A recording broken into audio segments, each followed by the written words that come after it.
Hello dear students, ground academy पर आप सभी बच्चों का स्वागत है। जैसा कि मैंने आपको इससे पहले वाली क्लास में मैंने बता दिया था कि हमारी जो अगली क्लास होगी किसकी होगी, आपकी यहाँ पर एमसीक्यू की, यानी कि आपके वस्तुनिष्ठ प्रश्न की होने वाली है। ठीक है, तो जैसा कि मैंने यहाँ पर आपके लिए अध्याय 1 की आपको क्या लेकर आए हैं, वस्तुनिष्ठ प्रश्न। ठीक है, तो वस्तुनिष्ठ प्रश्न आपको इसमें बताए जाएंगे और आपका अध्याय कौन सा है, वास्तविक संख्या है। ठीक है, इसमें आपको वस्तुनिष्ठ प्रश्न की आपको सातवें में आपको क्या उत्तर भी बता दूंगा, जिससे आपको बिल्कुल भी देखने में भी आपको यहाँ पर बिल्कुल की समस्या नहीं आएगी। तो यहाँ पर हम बढ़ते हैं यहाँ पर हमारे यहाँ पर बहुविकल्पी प्रश्न की तरफ। तो आप यहाँ पर देख सकते हैं, सबसे पहले हम क्या देखेंगे, बहुविकल्पी प्रश्न। तो यहाँ पर आपका क्वेश्चन नंबर 1 है कि किसी पूर्णांक के लिए प्रत्येक समपूर्णांक, किसी पूर्णांक के लिए प्रत्येक समपूर्णांक का रूप होगा। किस रूप का होगा, किसका, समपूर्णांक का। किसका, समपूर्णांक का। तो समपूर्णांक का जो आपका रूप रहता है, जैसे कि आप यहाँ पर देख सकते हैं, तो ऑप्शन आपको दे रखा है m 2m 2 आपको m+1 और आपको यहाँ पर दे रखा है 2m+1। लेकिन जो आपका समपूर्णांक का आपका जो रूप है किसका होता है, 2m। तो इसका आपका क्या रहेगा, 2m आपका राइट उत्तर रहेगा। क्या रहेगा आपका, 2m आपका एकदम राइट उत्तर रहेगा। ठीक है, इसके बाद आपको यहाँ पर दिया गया है जैसे कि दूसरा क्वेश्चन आपका क्वेश्चन नंबर 2 है, n² - 1 8 से विभाज्य होगा यदि n² - 1 8 से विभाज्य होगा यदि n है। तो क्या है, एक पूर्णांक, एक प्राकृतिक संख्या। ऑप्शन क्या दे रखे हैं आपको, एक पूर्णांक है, क्या एक प्राकृतिक संख्या है, कि एक विषम पूर्णांक है, एक सम पूर्णांक है। तो इसमें आपको यहाँ पर देखना है कि अगर किससे अगर यहाँ पे हम एक पूर्णांक लेंगे तो 8 से विभाज्य हो जाएगा, क्या एक प्राकृतिक संख्या लेंगे 8 से विभाज्य हो जाएगा, एक विषम पूर्णांक लेंगे 8 से विभाज्य हो जाएगा, कि एक सम पूर्णांक लेंगे 8 से विभाज्य हो जाएगा। लेकिन यहाँ पे आप देखिएगा, अगर यहाँ पर पूर्णांक लेने पे तो यहाँ पे होगा नहीं, कि पूर्णांक यहाँ पर अगर प्राकृतिक संख्या लेंगे तो भी आपको यहाँ पर, लेकिन अगर इसका राइट उत्तर हो जाएगा आपका एक विषम पूर्णांक। अगर मैं विषम पूर्णांक n², इसमें क्या दे रखा है, n² - 1 8 से विभाज्य होगा, कौन सी लेगा यहाँ पर, विषम पूर्णांक। अगर यहाँ पे मैं क्या ले लूं, 3 ले लूं, 3 का स्क्वायर - 1 यानी कि 3 का स्क्वायर 9 - 1 बराबर 8। तो 8 किससे, 8 से विभाज्य हो जाएगा, तो ये हमारा विषम पूर्णांक से बात बन रही है। तो इसका आपको क्या राइट उत्तर रहेगा, सी नंबर का राइट उत्तर रहेगा विषम पूर्णांक, एक विषम पूर्णांक। ठीक है, इसके बाद यहाँ पर हम क्या अगले क्वेश्चन की तरफ बढ़ जाते हैं। यहाँ पर अगला क्वेश्चन आपके लिए यहाँ पर दे रखा है क्वेश्चन नंबर 3 कि किसी पूर्णांक q के लिए प्रत्येक विषम लिख रहा है, ठीक, प्रत्येक विषम पूर्णांक का रूप होगा। उसमें आपको क्या दे रखा था, उसमें आपको दे रखा था एक सम पूर्णांक, लेकिन इसमें आपको क्या दे रखा है, विषम पूर्णांक का रूप होगा। तो उसमें 2q 2m कुछ भी दे रखे हैं, लेकिन विषम में आपका एक तो आना चाहिए, तो 2q+1a आपका एक राइट उत्तर हो जाएगा। ठीक है, तो इससे पहले हमने आपको जैसे बोला था, इसमें आपको संडे को आपका टेस्ट भी लिया था। ठीक है, तो टेस्ट में आपने वैसे आपको भेज दिया है आपने टेस्ट। ठीक है, आपको बहुत जल्द उसको चेक करके आपको बता दिया जाएगा। इसके बाद आपको यहाँ पर एक क्वेश्चन दे रखा है क्वेश्चन नंबर 4, नेक्स्ट क्वेश्चन, वह बड़ी सी बड़ी संख्या जिससे 70 और 125 को विभाजित करने पर, किसको, 70 और 125 को विभाजित करने पर क्रमशः 5 एवं 8 शेषफल बचते हैं। कितने, 5 और 8 शेषफल बचते हैं। भाग देने पर कितने शेषफल बचते हैं, 5 बचते हैं। फिर आपको यहाँ पर 70 में भाग देंगे तो कितना बचेगा, 5, और आप 125 में भाग देंगे तो कितना बचेगा, 8 शेषफल बचते हैं। तो निम्न है, तो वही संख्या कौन सी है, कि 13 है, कि 65 है, कि 875 है, कि आपकी 1750 है। लेकिन यहाँ पर सबसे पहले हम पहला वाली से देख लेते हैं 13 से। अगर मैं यहाँ पर आपको 70 में अगर हम 13 से भाग देंगे तो 13 × 5 = 65, यानी कि आपका 5 बच रहा है। तो आपको यहाँ पर पहला वाला तो यहाँ पर आपको सेटिस्फाई हो रहा है। दूसरे में देख लेते हैं, अगर 1 से 25 में हम, अगर 1 से 25 में अगर हम किससे देंगे, 13 से, तो आपको यहाँ पर 13 नंबर आपके यहाँ पर 117, यानी कि आपका बिल्कुल आपको यहाँ पर 8 भी शेषफल, दूसरा में सेटिस्फाई हो रहा है। तो आपको यहाँ पर ए नंबर का ही आपका राइट उत्तर हो जाएगा 13 आपका राइट उत्तर हो जाएगा। ठीक है, इसके बाद यहाँ पर हम नेक्स्ट क्वेश्चंस की तरफ बढ़ते हैं, अगले क्वेश्चंस की तरफ। तो इसमें आपको यहाँ पर जो क्वेश्चंस करवाया जा रहा है एमसीक्यू वस्तुनिष्ठ प्रश्न। ठीक है, आपकी संख्याएं हो सकता है एग्जाम में चेंज होकर आ जाएं, लेकिन आपका लगभग जैसे कि आपकी एचसीएफ वगैरह के क्वेश्चंस आएंगे, एलसीएम के आएंगे, बताओ कि यहाँ पर आपको 4 और 6 का एचसीएफ बताओ, 10 और 20 का आपको एलसीएम बताओ, तो संख्या चेंज हो सकती है। इस टाइप के आपके क्वेश्चंस आएंगे। जैसे कि हम एलसीएम एचसीएफ तो सीख ही चुके हैं पहले, एलसीएम एचसीएफ सीख चुके हैं, तो आपको कोई सा भी आ जाए एलसीएम एचसीएफ निकालने के लिए आप आसानी से कर दोगे। ठीक है, इसके बाद आपको यहाँ पर अगला वाला क्वेश्चन से आपका यहाँ पर क्वेश्चन दे रखा है क्वेश्चन नंबर 5 आपका। क्वेश्चन नंबर 5वां क्या कह रहा है कि यदि दो धनात्मक पूर्णांक, क्या कह रहा है कि क्वेश्चन क्या आपको, यदि दो धनात्मक पूर्णांक एवं बी, यदि धनात्मक पूर्णांक एवं बी निम्न रूप में लिखे हो, किसमें, निम्न रूप में लिखे हो, तो ए बराबर क्या है, आपको किस रूप में लिखे हो, यदि ए बराबर x Q by square, x Q by square एवं बी बराबर एक्स बाई क्यू, जहां एक्स एवं वाई अभाज्य संख्याएं, कौन सी एक्स और वाई कौन सी अभाज्य संख्याएं, तब एचसीएफ ए कोमा बी, मतलब यहाँ पर एचसीएफ बताना है कि एचसीएफ क्या होगा। अगर ए का मान आपको एक्स क्यू बाई स्क्वायर दे रखा है, बी का मान एक्स बाई क्यू दे रखा है, जहां एक्स और एवं वाई आपकी अभाज्य संख्याएं, तो आपका यहाँ पर जैसे कि अगर एचसीएफ हम क्या करते हैं, छोटे घातों के रूप में लेते हैं, कॉमन तो होना ही चाहिए, लेकिन आप यहाँ पर देखेंगे कॉमन, यहाँ से आपका x और यहाँ पे भी आपका x है, x कॉमन है, लेकिन यहाँ पे x की घात इसमें कितनी है, 3 है, और यहाँ पे आपकी x की घात 1 है, कुछ नहीं है, घात कितनी है, 1 है, तो यहाँ से आपका ये तो पता है कि आपका x तो आएगा।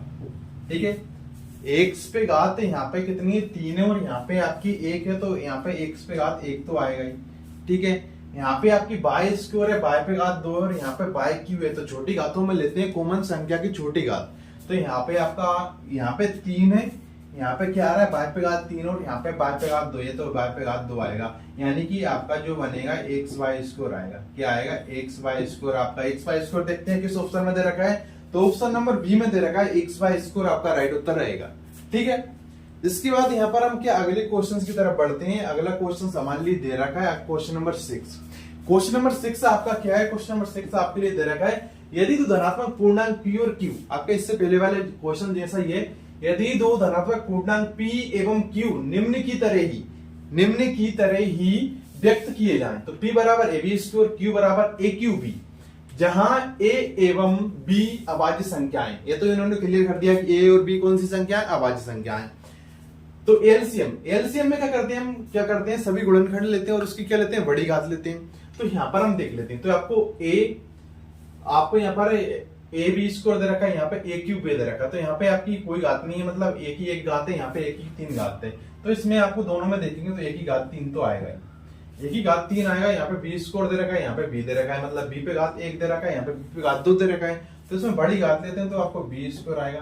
तो ए इसमें क्या आएगा, ए क्यू बी स्क्वायर आएगा। ए क्यू बी स्क्वायर देख लेते हैं किस ऑप्शन में दे रखा है, तो ए क्यू बी स्क्वायर आपको ऑप्शन नंबर सी में दे रखा, तो ऑप्शन नंबर सी आपका राइट उत्तर रहेगा। ठीक है, इसके बाद यहाँ पर अगले क्वेश्चन की तरफ बढ़ते हैं, क्वेश्चन नंबर 7 की तरफ। तो एक अशून्य परिमेय संख्या, जैसे उन्होंने क्लियर बोला है कि क्या एक अशून्य है, शून्य नहीं परिमेय संख्या, ध्यान देना, एक अशून्य शब्द अलग हो जाता है। एक अशून्य परिमेय संख्या एवं एक अपरिमेय संख्या का गुणनफल होगा। एक अशून्य परिमेय संख्या और एक एवं एक अपरिमेय संख्या का गुणनफल होगा। ठीक है, शून्य नहीं कोई सी भी संख्या, तो उसका गुणनफल क्या होता है, एक सदैव अपरिमेय संख्या ही आता है। क्या आता है, अपरिमेय संख्या ही आता है, लेकिन शून्य नहीं होना चाहिए। माने चलो शून्य होता, कोई अपरिमेय संख्या होती तो उसका गुणनफल भी क्या हो जाता, शून्य। इसीलिए तो उन्होंने बोला है कि एक अशून्य कौन सी परिमेय संख्या लेना है, शून्य को छोड़कर। ठीक है, अशून्य का मतलब क्या रहता है, शून्य को छोड़कर। तो एक इसमें हो जाएगा, एक अशून्य परिमेय संख्याओं में एवं एक अपरिमेय संख्या गुणनफल क्या होता है, एक सदैव अपरिमेय संख्या होता है। दो परिमेय संख्या का गुणनफल भी क्या होता है, दो परिमेय संख्या गुणनफल भी आप क्या आता है, एक परिमेय संख्या ही आता है, और दो अपरिमेय संख्या गुणनफल भी परिमेय संख्या ही आता है। लेकिन जब अपरिमेय और परिमेय की बात आती है तो क्या आ जाता है, एक अपरिमेय संख्या ही आता है उनका गुणनफल। ठीक है, इसमें दे रखा था कि एक अशून्य परिमेय संख्या लेना है और एक अपरिमेय संख्या गुणनफल क्या आएगा, अपरिमेय ही आएगा, क्योंकि इन्होंने शून्य को छोड़कर बोला था। इसके बाद यहाँ पर हम अगले क्वेश्चन की तरफ बढ़ते हैं। तो अगला क्वेश्चन यहाँ पर आपके लिए है क्वेश्चन नंबर आपका 8। क्वेश्चन नंबर 8 आपका कहता है कि वही छोटी से छोटी संख्या जो 1 से 10 की सभी संख्या हो, जो 1 से 10 की सभी संख्या हो, मतलब यहाँ पे 1 2 3 4 5 6 7 8 9 10, 1 से 10 की सभी संख्या हो, 110 की सभी संख्याओं दोनों को सम्मिलित करते हुए से विभाज्य दो। अगर इसमें मतलब सभी संख्याओं से क्या करना है, भाग चला जाए, ऐसी कौन सी संख्या होगी, तो आपका 10 यहाँ पे, इसमें 10 तो होगा नहीं क्योंकि 3 से नहीं जाएगा, 100 में नहीं जाएगा। 504 में इसमें आपका 3 से तो कभी नहीं जाता है, ठीक है। 7 से तो 2520 दिख रहा है आपका, एक मात्र संख्या दिख रही है जिसमें क्या सभी से भाग चला जाएगा, 1 से चला जाएगा 2 3, ठीक है। ये आपका दिख रहा है, इसी से आप यहाँ पर चेक कर लीजिएगा, 2520 ही रहेगा आपका, ठीक है। 2520 आपका रहेगा। तो आपका ऑप्शन नंबर डी इसका राइट उत्तर रहेगा, ठीक है। इसके बाद यहाँ पर हम नेक्स्ट क्वेश्चन की तरफ बढ़ जाते हैं। यहाँ पर नेक्स्ट क्वेश्चन हमारे लिए आपको क्या दे रखा है, क्वेश्चन नंबर 9। क्वेश्चन नंबर 9 आपके लिए दे रखा है कि 96 और 404 का एचसीएफ होगा। किसका? 96 और 404 का एचसीएफ होगा। तो एचसीएफ मैं आपको पहले बता चुका हूँ किस तरीके से। आप यहाँ पर 2-3 मेथड होती है, एक आपको यहाँ पर ट्री मेथड भी होती है। ट्री मेथड एक तरीके से न्यूक्लियोइड विभाजन प्रमेय का आपको हिस्सा है, तो आपको इस वर्ष तो हटा दिया है। देखो 96 और 404 का आपका एचसीएफ, अगर मैंने आपको इस तरीके से बताया था 96 की आवाज गुणनखंड निकालो और आप 404 की आवाज गुणनखंड निकालो, ठीक है। तो आपको यहाँ पर अगर आपको पेपर में कोई आता है तो संख्या चेंज हो सकती है, आपको इस टाइप के क्वेश्चन आपको एक पेपर में देखने को मिल सकता है, ठीक है। जैसे कि आप इसको निकालोगे तो क्या आता है आपका, यहाँ पर 2 चौके 8 आता, ठीक है। एक बचता आपका यहाँ पर 2 8 16 हो जाते हैं। फिर आपका क्या आता, 2 दूनी 4, 2 चौके 8, फिर आपका आ जाता 2 एकम 2, 2 दूनी 4, 2 छक्के 12 और 2 3 आपका 6 और 3 एकम 3, ठीक है। यानी कि कितने बचता, 1 2 3 4 5, ये क्या बनता आपका, बनता 2 पे घात 5 गुणित 3 पे घात 1, ये क्या बनता आपका 2 दूनी 4 0, 2 दूनी 4 आपका 2 एकम 2 0, 2 एकम 2। तो ये आपका क्या बनता, इसके बाद 101 से ही जाएगा, ठीक है। तो 101 एकम, तो ये आपका क्या बनेगा, 404 बनेगा। यानी कि आपका 1 2 कितनी बार दे रखा है, 2 बार गुणित आपका 101। तो क्या पूछा है इन्होंने, एचसीएफ पूछा। एचसीएफ में क्या करते हैं हम, ओवेनिष्ठ गुणनखंड, मतलब जो कॉमन संख्या होती है, जो कॉमन गुणनखंड होता है, कॉमन गुणनखंड सिर्फ यहाँ पे 2 ही दिख रहा है और उसकी कॉमन गुणनखंड क्या लेते हैं हम, छोटी घात। तो यहाँ पे 2 पे घात 5 है, 2 पे घात 2 है, तो हम क्या लेंगे, 2 पे घात 2।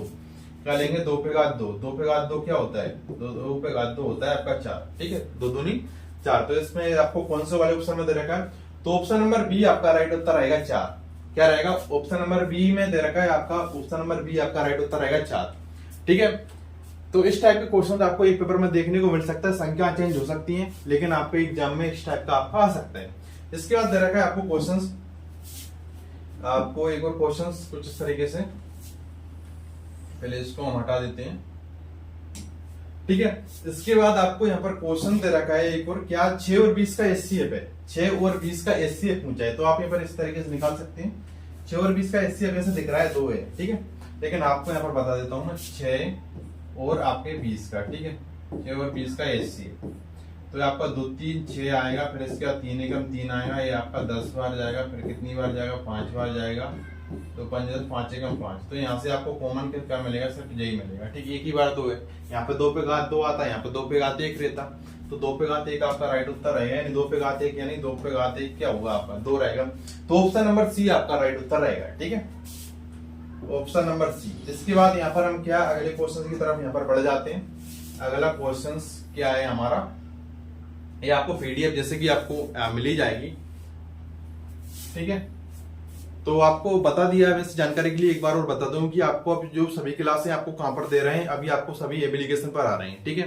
तो आपको एप्लीकेशन पे आपको शेड्यूल बहुत जल्द डाल दिया जाएगा कि कौन से दिन कौन सी क्लास आपको उपलब्ध होगी, ठीक है। बहुत जल्द आप तक शेड्यूल आपको मिल जाएगा कि कौन से सब्जेक्ट की क्लास आपको किस टाइम पे आपको मिल जाएगी, आपको एप्लीकेशन पर मतलब आने वाली रहती है, ठीक है। तो आपको संडे को कौन सी क्लास आएगी, मंडे को कौन सी क्लास आएगी, आपको आएगी। तो संडे को वैसे बताया ही दिया है आपको, संडे को क्या रहता है, टेस्ट रहता है, ठीक है।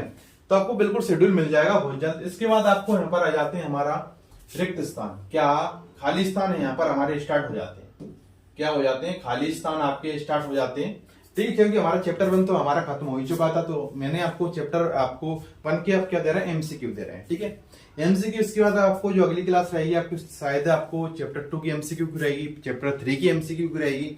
इसके बाद हमारा चैप्टर 1, चैप्टर 2, चैप्टर 3 तीनों क्या हो जाएंगे, कंप्लीट हो जाएंगे। इसके बाद हम क्या अगला चैप्टर स्टार्ट करेंगे, ठीक है।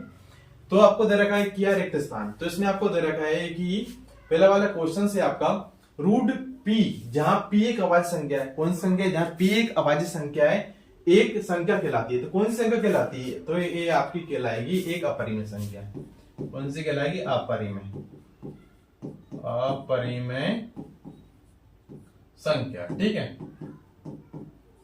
तो पी और क्यू क्या है? जहां पी एक अभाज्य संख्या और रूट में दे रखा है तो कौन सी हो जाएगी? अपरिमेय संख्या। इसके बाद आपको सेकंड वाला दे रखा है कि संख्याओं में प्रत्येक उभयनिष्ठ अभाज्य गुणनखंडों की, क्या दे रखा है? संख्याओं में प्रत्येक उभयनिष्ठ अभाज्य गुणनखंडों की सबसे छोटी घात का गुणनफल। मैंने आपको बताया ना, सबसे छोटी घात का गुणनफल क्या कहलाता है? सबसे छोटी घात का गुणनफल आपका कहलाएगा HCF। क्या कहलाएगा? HCF, यानी कि महत्तम समापवर्तक, महत्तम समापवर्तक। अभी हमने किया है ना, तो HCF क्या? सबसे छोटी क्या घात तो हो और क्या उभयनिष्ठ भी हो। इसके बाद आपको दे रखा है, इसके बाद थर्ड वाला, संख्याओं में संबद्ध प्रत्येक अभाज्य गुणनखंड की सबसे बड़ी घात का गुणनफल। सबसे बड़ी घात किसमें लेते हैं? अभी लिया है हमने, सबसे बड़ी घात किसमें लेते हैं? एलसीएम में लेते हैं। तो क्या कहलाता है? वो कहलाता है आपका एलसीएम। क्या कहलाता है? एलसीएम, यानी कि आपका लघुत्तम समापवर्तक। ठीक है, इसके बाद यहाँ पर हम अगले क्वेश्चन की तरफ बढ़ते हैं। अगला क्वेश्चन आपके लिए दे रखा है कि ए भी आपको रिक्त स्थानों की पूर्ति कीजिए। ठीक है, तो फोर्थ नंबर का क्वेश्चन क्या कहता है? कोई संख्या p बटे q, ये p बटे q लिख रहा है, कोई संख्या p बटे q जहां p एवं q परस्पर अभाज्य पूर्णांक हैं। कौन से पूर्णांक है? p और q परस्पर अभाज्य पूर्णांक हैं, तो तथा q बराबर नहीं है 0 के, तो कहलाती है। तो क्या कहलाती है यहाँ पर आपको? तो इसमें आपको, जैसा कि मैंने यहाँ पर नोट भी कर रखे हैं, आपको देखो, जैसे कि मैंने आपको अभी क्या, आपको पहले में क्या आएगा? अपरिमेय संख्या, दूसरे में क्या आएगा? आपका महत्तम समापवर्तक। ठीक है, यानी कि आपका HCF। थर्ड में क्या आएगा आपका? थर्ड में आपका, देखो थर्ड में आपका क्या आएगा? लघुत्तम समापवर्तक। ठीक है, तो जिस टाइप के आपको यहाँ पर मिल जाएगा पूरा PDF में। इसके बाद आपको यहाँ पर फोर्थ में आपका क्या आएगा? एक परिमेय संख्या। देखो मैंने आपको जैसे कि पहले बताया था, वे संख्याएं जैसे हम p बटे q के रूप में लिख सकते हैं, क्या कहलाती है? परिमेय संख्या कहलाती है। तो यहाँ पर आपको क्या दिख रहा है? जैसे कि कोई संख्या p बटे q जहाँ p एवं q परस्पर अभाज्य पूर्णांक है, और इसमें क्या होता है? परिमेय संख्या, जैसे मैंने आपको बता ही दिया था पहले, परिमेय संख्या जैसे हम p बटे q के रूप में लिख सकते हैं। इसमें एक कंडीशन होती है कि q बराबर नहीं होना चाहिए 0, जिसका हर का मान 0 के बराबर नहीं होना चाहिए। और p और q क्या होते हैं? सहअभाज्य होते हैं। तो वही तो रहेगा, p और q क्या परस्पर अभाज्य पूर्णांक है तथा q बराबर नहीं 0 के, तो कौन सी कहलाएगी? ये परिमेय संख्या कहलाएगी। क्या कहलाएगी? आपकी ये परिमेय संख्या, परिमेय संख्या। ठीक है, परिमेय संख्या, जैसा कि आपको यहाँ पर दिख भी रहा है। इसके बाद आपको दे रखा है HCF A, B और गुणित LCM A, B। मतलब A और B क्या है? कोई दो संख्या है। A और B के क्या है? कोई दो संख्या है। जब इनका आपस में गुणा करेंगे तो किसके बराबर आता है? जब इनका आपस में पर गुणा करेंगे तो यहाँ पे आपको बराबर लगाना, आपको नहीं लग रहा है, बराबर लगाना पड़ेगा यहाँ पे। ठीक है, तो HCF गुणित LCM बराबर दो संख्या गुणनफल। जो दो संख्याएं A और B, इनका आपस में क्या हुआ? गुणनफल। मतलब जब आप HCF और LCM का आपस में गुणा करेंगे और जो संख्याएं, ठीक है, उनके आपस में जब गुणा करेंगे दोनों ही क्या आते हैं? बराबर आते हैं। ठीक है, तो HCF जो A भी आपकी एक संख्या थी, A भी आपकी सही एक संख्या थी, तो A गुणित B जब आपस में आपका इनका जब गुणा करोगे A और B, मतलब दो संख्याओं का आपस में गुणा करोगे, तो HCF और LCM की दो संख्याओं के गुणनफल के क्या आते हैं? बराबर। जैसे कि मैंने आपको बताया था सूत्र, जैसे कि आपने पढ़ा होगा पहले, मैंने आपको लिखवाया था कि दो संख्या गुणनफल जब चेक करते हैं हम, जब उत्तर की जांच करते हैं, आपको इस टाइप के क्वेश्चन किए थे हमने, तो क्या दो संख्या गुणनफल बराबर HCF गुणित LCM या HCF गुणित LCM। मैंने आपको क्या लिखवाया था? मैंने आपको लिखवाया था HCF गुणित LCM बराबर दो संख्याओं का गुणनफल। क्या? दो संख्याओं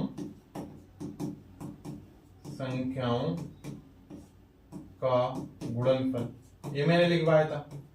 ठीक है, और एक बार मैंने किस टाइप से बताया था? आपको बताया था कि HCF गुणित LCM बराबर नंबर 1 इंटू नंबर 2, यानी कि N1 गुणित N2। ये भी मैंने बताया था कि N1 पहली संख्या होगी आपकी, N2 दूसरी संख्या होगी। ठीक है, मैंने आपको पहले बता दिया था इस टाइप।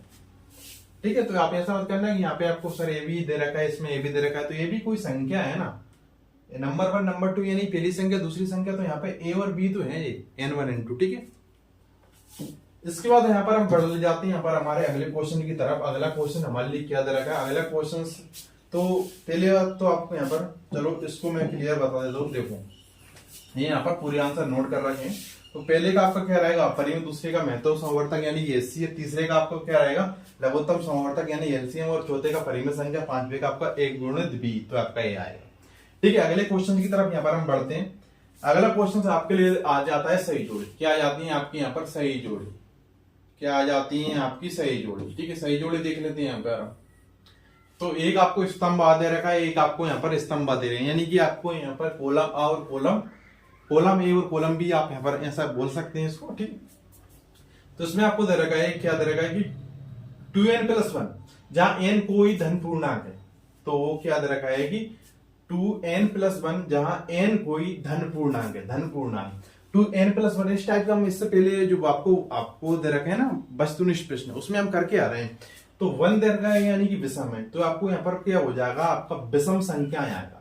क्या आएगा, आपका विषम आएगा। इसको किससे मैच करेंगे आपको यहाँ पर, तो किस में आएगा, ए आपका विषम आएगा। क्या आएगा आपका, एक विषम। ठीक है,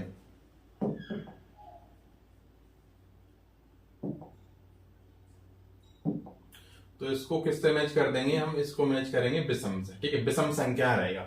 यहाँ 2m, जहां m कोई धन पूर्णांक है, तो 2m को क्या हमने क्या आपको इससे पहले बस आपको फर्स्ट ही क्वेश्चन किया था वस्तुनिष्ठ प्रश्न वाला, तो क्या था, एक सम संख्या वाला था। 2m आ रहा है मतलब सम संख्या में, तो ये आपका एक सम संख्या रहेगा। इसके बाद धन पूर्णांक, धन पूर्णांक किसमें होते हैं, सभी पॉजिटिव नंबर्स किसमें होती हैं, सभी धनात्मक संख्या किसमें होती है, प्राकृतिक संख्या में होती है ना सभी धनात्मक संख्या। तो इसका प्राकृतिक संख्या राइट उत्तर रहेगा। क्या रहेगा इसका, प्राकृतिक संख्या। इसके बाद परिमेय, आपको फोर्थ वाला क्या दे रखा है, फोर्थ वाला दे रखा है आपको परिमेय एवं अपरिमेय संख्या। जब हमने सबसे पहले क्लास स्टार्ट करी थी उसमें बताया था, तो वास्तविक संख्या क्या होती है, परिमेय और अपरिमेय दोनों प्रकार की संख्या किसमें होती है, वास्तविक संख्या में होती है। परिमेय और अपरिमेय संख्या को हम क्या कहते हैं, वास्तविक संख्या। तो परिमेय और अपरिमेय संख्या दे रखा है, तो किसमें आती है, वास्तविक संख्या में आती है, यानी कि ए आपका राइट उत्तर रहेगा। ठीक है, इसके बाद आपको दे रखा है -√-p, जहां p धन पूर्णांक है, तो आपको अधिकल्पित संख्या होगी। इस तरीके से क्या होगी आपकी अधिकल्पित संख्या। ठीक है, एक बार और यहाँ पर मैं बता देता हूं आपको। 2n+1, 1 दे रखा है, 1 केस में आता है यहाँ पर एक विषम में, तो ये आपका क्या रहेगा, विषम संख्या है। 2m, जहां m कोई धन पूर्णांक है, तो ये आपका सम में आएगा। धन पूर्णांक किसमें, पॉजिटिव नंबर्स किसमें होते हैं, आपको धनात्मक संख्या सभी किसमें होती है, प्राकृतिक संख्या में होती है। परिमेय अपरिमेय दोनों प्रकार की संख्या किसमें पाई जाती है, वास्तविक संख्या में पाई जाती है। और √-p, जहां p धन पूर्णांक है, ये किसमें आपका रहेगा, अधिकल्पित संख्या में। ठीक है, इसके बाद यहाँ पर ये आयोटा वाले नंबर्स होते हैं अधिकल्पित, किसमें होते हैं, आयोटा, इसमें -i से दर्शाती है इस टाइप के नंबर्स। ठीक है, इसके बाद ये आपको यहाँ पर अगले क्वेश्चन की तरफ बढ़ते हैं हम। यहाँ पर सत्य असत्य, किसकी तरफ बढ़ते हैं यहाँ पर हम, सत्य असत्य। सत्य असत्य देख लेते हैं यहाँ पर हम, सत्य असत्य। ठीक है, क्या देख लेते हैं यहाँ पर हम, सत्य असत्य देख लेते हैं। ठीक है, तो पहला वाला क्वेश्चन आपको दे रखा है, प्रत्येक प्राकृतिक संख्या एक पूर्ण संख्या होती है। प्रत्येक प्राकृतिक संख्या एक पूर्ण संख्या होती है, बिल्कुल राइट है। वैसे देखो आपकी कहां से स्टार्ट होती है, आपकी प्रत्येक प्राकृतिक संख्या एक पूर्ण संख्या होती है, बिल्कुल। क्योंकि जो पूर्ण संख्या होती है, जो पूर्ण संख्या होती है, जो पूर्ण संख्या होती है कहां से स्टार्ट होती है, 0 से स्टार्ट होती है, कहां तक जाती है, अनंत। 0, 1, 2, 3 सभी नंबर्स आएंगे। इसमें क्या पूछा है कि प्राकृतिक संख्या, प्राकृतिक संख्या, प्राकृतिक संख्या कहां से स्टार्ट होती है आपकी, 1 से स्टार्ट होती है और कहां तक जाती है, अनंत तक जाती है। 1, 2, 3, 4। तो बिल्कुल यहाँ पर जो प्राकृतिक संख्या के नंबर हैं पूरे किसमें समाहित होते हैं, पूरे पूर्ण संख्या में समाहित होते हैं। तो ये आपका ये बिल्कुल राइट रहेगा, सत्य रहेगा। प्रत्येक प्राकृतिक संख्या एक पूर्ण संख्या होती है।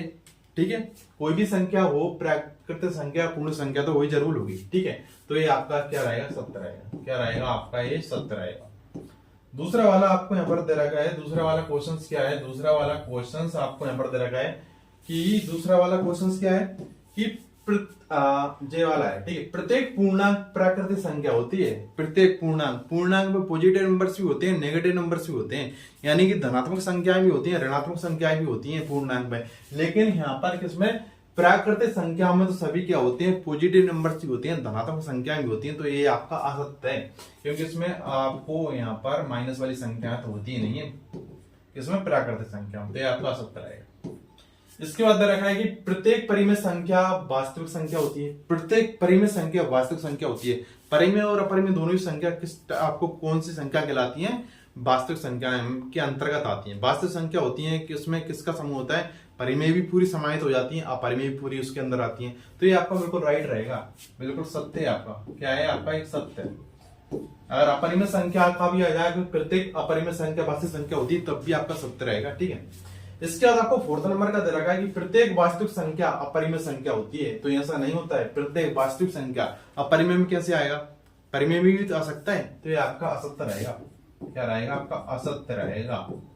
ठीक है। इसके बाद आपको अगला दे रखा है पांचवा नंबर का, प्रत्येक पूर्णांक को P बटे Q के रूप में व्यक्त किया जा सकता है जहां P एवं Q कोई पूर्णांक है लेकिन Q बराबर नहीं है 0 के। तो बिल्कुल ये आपका सत्य है, क्योंकि प्रत्येक पूर्णांक को P बटे Q के रूप में व्यक्त किया सकता है एवं P और Q कोई पूर्णांक है लेकिन Q बराबर नहीं होना चाहिए 0 के। बिल्कुल सत्य है आपका। परिमेय संख्या की यही तो कंडीशन होती है एक तरीके से। तो ये आपका सत्य रहेगा। इसके बाद √2 एक परिमेय संख्या है। तो ये क्या बोलती है? √2 एक परिमेय संख्या। रूट वाली संख्या कौन सी कहलाती है? अपरिमेय। तो √2 तो ये आपकी अपरिमेय संख्या में आती है, मतलब ये आपका असत्य है। ठीक है। तो ये आपके ऐसे रहेंगे। और आपको यहाँ पर जैसे नोट भी कर रखे थे, देख लो, ये आपको सभी क्वेश्चन यहाँ पर नोट भी कर रखे थे। तो आप यहाँ पर देख सकते हैं, पहला वाला सत्य है, दूसरा वाला असत्य है, तीसरा आपका सत्य है, चौथा आपका सत्य रहेगा, पांचवा सत्य और आपका छठवें नंबर का सत्य है। ठीक है। तो अब हम बढ़ जाते हैं यहाँ पर हमारे नेक्स्ट क्वेश्चंस की तरफ। यहाँ पर सत्य हमारे हो ही चुके हैं, सत्य हो चुके हैं। तो नेक्स्ट क्वेश्चन की तरफ बढ़ते हैं। नेक्स्ट क्वेश्चन हमारा और एक वाक्य और एक शब्द। इसके बाद यहाँ पर हम इसको एंड कर देंगे, हमारी एक क्लास यहाँ पर समाप्त हो जाएगी। ठीक है। तो संख्या चेंज होकर आपकी आ सकती है। संख्या की मैं नहीं बोलूंगा आपके एग्जाम पर, लेकिन आपको इसी टाइप के आपको क्वेश्चन देखने को मिलेंगे अगर एमसीक्यू यहाँ से आते हैं तो। ठीक है। तो आपको यहाँ पर क्या एक वाक्य और एक शब्द में उत्तर दे रखा। तो पहला वाला आपको दे रखा फर्स्ट में क्या दे रखा? 4 एवं 5 का महत्तम समवर्तक। 4 एवं 5 का एचसीएफ पूछ लिया यहाँ पर। 4 एवं 5 का महत्तम समवर्तक क्या होगा? तो 4 एवं 5 का जो महत्तम समवर्तक है, देखो 4 का और 5 का तुम क्या निकालोगे? महत्तम समवर्तक। तो आपको 2 दूनी 4, 2 एकम 2 और आपका 1 एकम 1। ठीक है। ऐसा कर सकते हैं इसमें 5 एकम 5 और आपका 1 एकम 1। तो इसमें कोई आपको नहीं मिल रहा सिर्फ 1 के अलावा। तो एक ही एक ओगनिष्ठ गुणनखंड आ रहा है। तो इसमें 4 एवं 5 का आपका महत्तम समवर्तक क्या हो जाएगा? 4 एवं 5 का महत्तम समवर्तक आपका 1 रहेगा। क्या रहेगा? 4 एवं 5 का आपका महत्तम समवर्तक 1 है। कितना है? 1। ठीक है। इसके बाद आप पेपर देखेंगे कि 3 और 12 का लघुत्तम समवर्तक एलसीएम क्या होगा? 3 और 12 का लघुत्तम समवर्तक एलसीएम। तो इसमें सबसे पहले हम क्या चेक करते हैं? क्या बताओ, जो बड़ी संख्या बड़े वाले नंबर्स को हम छोटे वाले नंबर से क्या करते हैं कि आपको यहाँ पर जैसे कि मैंने बोला था कि इसका क्या गुणज तो नहीं है छोटे वाले नंबर का, छोटे वाले नंबर का मल्टीपल तो नहीं है। तो 3 का पाड़ा पढ़ो, 3 चौके 12, 3 के पाड़े में 12 आ रहा है, मतलब बड़ी संख्या है। तो ये आपको 12 ही एलसीएम हो जाएगा। इसका क्या हो जाएगा? आपका 12 ही एलसीएम हो जाएगा। तो इसका एलसीएम क्या रहेगा? इसका एलसीएम रहेगा आपका 12। ठीक है। इसके बाद यहाँ पर हम अगला क्वेश्चन देखते हैं। अगला क्वेश्चन, तो दो संख्याओं ए एवं बी के एलसीएम ए, बी एवं एचसीएफ ए, बी क्रमशः एक्स एवं वाई। किसके एलसीएम मतलब ए, बी के क्या एलसीएम क्रमशः एक्स, वाई और ए, बी एक्स और वाई में क्या संबंध होगा? जब यहां पर जब आप लिखोगे कि ए, बी और एक्स और वाई में ए इसके बराबर है तो ये भी इसके बराबर हो जाएगा। तो एक्स गुणित वाई आ जाएगा आपका, इस तरीके से आ जाएगा। ठीक है। संबंध आपका ये बनेगा। ठीक है। इसके बाद आपको दे रखा है यदि ए बराबर बी क्यू तो ए और बी में क्या संबंध है? यदि इन्होंने क्या बोला है कि यदि ए बराबर बी क्यू तो ए और बी में क्या संबंध है? माने चलो कोई संख्या लेता हूं मैं यहाँ से। अगर मैं संख्या ले लूं 12, तो 12 को मैं क्या लिखूंगा? 3 गुणित 4। ठीक है। या 12 को मैं क्या लिखूंगा? 12 को मैं लिखूंगा 2 गुणित 6। या 12 को मैं क्या लिखूंगा? 12 को मैं क्या लिखूंगा? या 12 को मैं लिखूंगा 1 गुणित 12। मतलब यहाँ पर जो आ रहा है 2 गुणित 6, 1 गुणित 12, 3 गुणित 4, तो 12 की गुण आपको क्या आ रहा है? गुणनफल तो आ रहा है। 12 की गुणनफल है ना, 4 तिया 12, 6 दूनी 12, 12 एकम 12। तो किसके गुणनफल है? सभी इस तरफ वाले नंबर्स के गुणनफल हैं। ठीक है। तो यहाँ पर इन्होंने वही तो बोला है कि ए बराबर बी क्यू। तो ए और बी में क्या संबंध है? ए और बी में क्या संबंध है? क्या संबंध होगा? तो इसमें आप कह रहे होगे बी क्या है? यहाँ पर जो बी है ए का क्या है? गुणनफल है। ए का एक गुणनफल है, इस तरफ वाले का एक गुणनफल तो होगा, इस तरफ का जो बी क्या है, इस तरफ का जो बी है, जो इस तरफ वाले का मतलब ए का एक क्या होगा, गुणनफल तो होगा। तो आपको यहाँ पर लिख देना है बी ए का एक गुणनफल है। ठीक है, जैसा कि यहाँ पर मैंने सभी आंसर नोट भी कर रखे थे। ठीक है, टेंशन लेने वाली जरूरत नहीं है आपको। देखो तो आपको यहाँ पर क्या लिख लेना है, इसमें फोर्थ वाले में क्या लिखना है, इसमें लिखना है आपको बी ए का एक गुणनखंड है। क्या है, बी ए का एक गुणनखंड है। ठीक है, इसमें आपको पहले वाले का एक उत्तर रहेगा, दूसरे वाले का आपको 12, तीसरे वाले का ए गुणित बी किसके बराबर 100 और y में आपको 100 y का भी गुणा ही होगा। बी ए का एक गुणनफल है। अब समझ गए होंगे कि बी किसी का जमाने, चलो एक बार जैसे मैंने बताया, जैसे कि मान 18 है, 18 को 6 दूनी 12 6 18 में पूछ इस तरफ नंबर 18 का और 6 का क्या संबंध है, 18 और 6 का क्या संबंध है, तो 6 18 के गुणनखंड है। ठीक है, तो इस तरीके से आज हमारी जो होती है चैप्टर 1 की एमसीक्यू यहाँ पर समाप्त हो जाते हैं। ठीक है, संख्या को चेंज होकर आ सकते हैं, जैसे कि आपके एलसीएम एचसीएफ में आपके लगभग यहाँ से आपके एमसीक्यू हो जाएंगे आपके एग्जाम में। ठीक है, तो आई होप कि आपको आज की क्लास पसंद आई होगी। अगर आपको आज की क्लास पसंद आई होगी तो बेस्ट आपको पसंद के तौर पे क्या कर लेना है, आपको एक बार इसका रिवीजन करना है, मात्र रिवीजन कर लेते हो अगर आप इसका रिवीजन, तो आपको एक लंबे समय तक आपका याद बना रहेगा। और अगर आपको यहाँ से एमसीक्यू आते हैं तो आप आसानी से इसको कर सकते हैं। इससे पहले वाले की क्लास का आपको रिवीजन करते जाना है। अगर इसके बाद भी आपको कोई डाउट रहता है तो बिल्कुल आप इस नंबर पर कॉन्टेक्ट कर सकते हैं आपके जो भी डाउट के लिए, मैथ के डाउट के लिए। ठीक है, तो 6267865662 आप इस नंबर पर क्या आपके डाउट भेज सकते हैं जो मैंने अभी तक आपको पढ़ाया है। अगर इसके बाद भी आपको कोई डाउट बचता है तो मिलते हैं आने वाली नेक्स्ट क्लास में। Thanks for this class.